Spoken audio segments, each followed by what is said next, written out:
Hello fellow Rosarians, thank you for joining me today. I wanted to share a spotlight on Bolero. Bolero bloomed really early for us this season, but the blooms have stayed so long on the shrubs. I haven't deadheaded, so forgive me, but look how pretty. If you have not had an opportunity to smell Bolero, it is probably the most fragrant rose that I have. I was shocked when I smelled it the first time.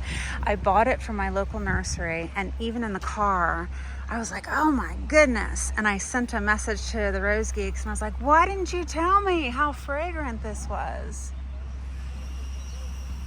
I'm gardening in zone 8A, and I look for roses that are black spot resistant, and Bolero is black spot resistant for us. So I hope that you will consider adding Bolero to your garden in the next season. Thanks so much for joining me, Rosebuds. I will see you in the next video.